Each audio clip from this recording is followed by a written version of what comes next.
অবস্থান করছি এখানে এবং আজকের এই অবস্থান থেকে আমরা আমাদের যে নতুন রাজনৈতিক দল জাতীয় নাগরিক পার্টির ঘোষণা করেছি।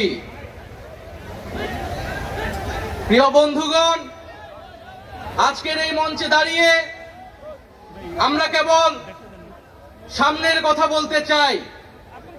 আমরা পিছনের ইতিহাসকে অতিক্রম করে একটি সামনের সম্ভাবনার বাংলাদেশের স্বপ্নের কথা বলতে চাই।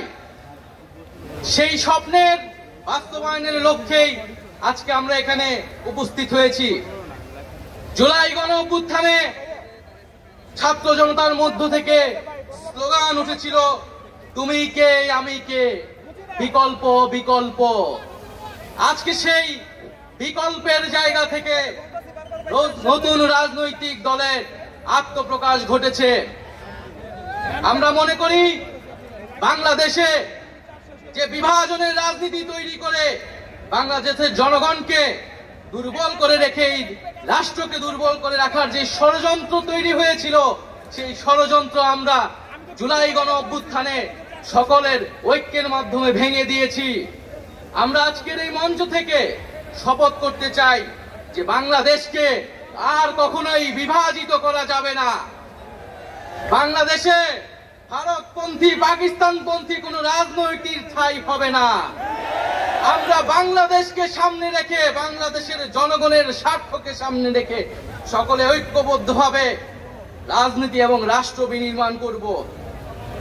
আজকের এই যে নতুন রাজনৈতিক দল জাতীয় নাগরিক পার্টির আত্মপ্রকাশ উপলক্ষে আমাদের যে আনুষ্ঠানিক বক্তব্য, যে সূচনা বক্তব্য, সেই বক্তব্য আমি লিখিত বক্তব্য আমি আপনাদের সামনে পাঠ করছি।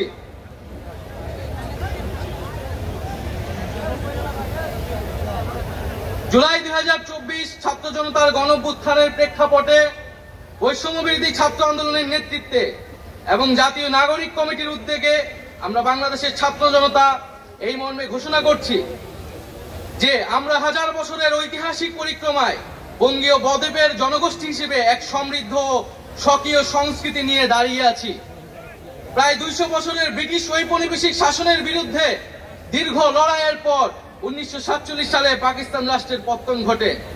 তবে শোষণ ও বৈষম্য থেকে এই দেশের গণমানুষের মুক্তি মেলেনি তখনও।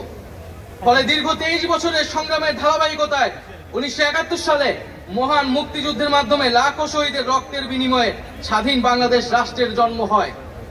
কিন্তু স্বাধীনতার পর দীর্ঘ সময় ধরে বাংলাদেশের জনগণকে বারবার গণতন্ত্রের জন্য লড়াই করতে হয়েছে। 1990 সালে ছাত্র জনতার বুকের তাজা রক্ত দিয়ে সামরিক স্বৈরাচারকে হটিয়েছে। তথাপি স্বাধীনতার 5 দশক পেরিয়েও আমরা গণতন্ত্র, সাম্য, মানবিক মর্যাদা ও সামাজিক ন্যায় বিচার নিশ্চিত করে এমন একটি রাজনৈতিক বন্দোবস্ত তৈরি করতে পারিনি। বরং বিগত 15 বছর দেশে একটি নিষ্ঠুর ফ্যাসিবাদী শাসন ব্যবস্থা কায়েম হয়েছিল। কি boss, vital match, tough opponent, tension? Come on bro, অপোনেন্টকে নিয়ে ভাবার সময় আছে।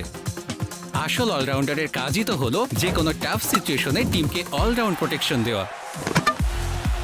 জাস্ট লাইক মাই টাইলক্স, যার অ্যান্টিব্যাকটেরিয়াল এজেন্ট টয়লেটের কোনায় কোনায় পৌঁছে 99% জীবাণু ধ্বংস করে, টয়লেটের কঠিন দাগ ও দুর্গন্ধ দূর করে টয়লেটকে রাখে ক্লিন আর সুবাসিত।